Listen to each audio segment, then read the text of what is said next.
Hello, this week's Sedra Bo. Tefillin are one of the most difficult mitzvah to explain to those that are unfamiliar. Wearing strange boxes on our heads while we pray doesn't seem really understandable.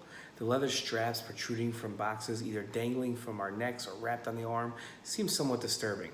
For a religion that prides itself on the logic of its commands, tefillin seems to fly in the face of Judaism's value of rational thought. The mitzvah of tefillin is found in this week's Torah portion. God said, and pardon me for reading, "You shall explain to your son on that day, it is because of what God did for me when I went free from Egypt. This shall serve for you as a reminder, as a sign on your hand, and as a reminder on your forehead, in order that the teaching of God may be in your mouth, that with a mighty hand God freed you from Egypt." Rashi, in his commentary on this pasuk, explained that the exodus from Egypt should be a sign for you, and you shall write these paragraphs and bind them on your head and on your arm. It is strange that the tefillin are called a sign and a reminder, an ot and zikaron. What is the difference between a sign and a reminder? What are signs and reminders, and how do tefillin act as those signs and reminders?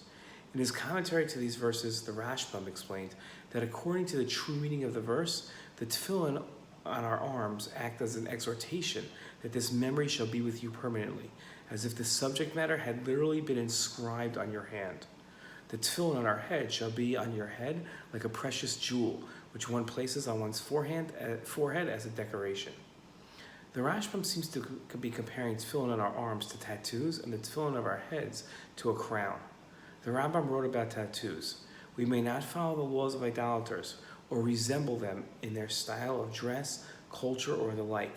As God said, "Do not follow the laws of the nations that I am driving out before you. And do not follow their laws, and be careful lest you inquire after them."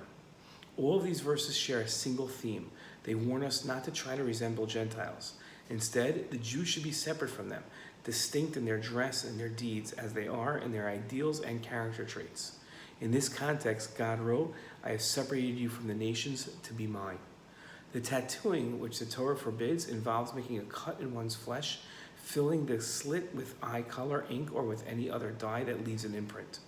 This was the custom of the idolaters, who would make marks on their bodies for the sake of their idols, as if to say that they are like servants sold to the idol and designated for its service. Jewish grooms used to wear a crown, but after the destruction of the Beit HaMikdash, the Rambam wrote that they ordained that grooms should not wear crowns at all. As Yechezkel said, "Remove the crown." Similarly, they ordained that brides should not wear crowns of silver and gold.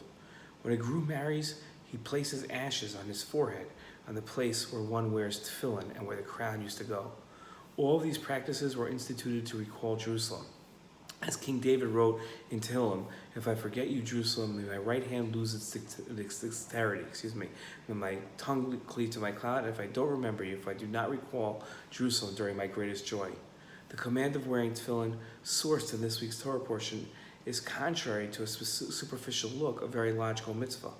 With the Rashbam's comparison of tefillin to a tattoo and a crown, tefillin becomes a garment that serves as a reminder of Judaism's rich history and God's long providential relationship with the Jewish people. Just as a tattoo is a permanent reminder and a crown reflects majesty, so too our tefillin sends the same message about our relationship with God. What a special message for this week's Torah portion. Shabbat Shalom.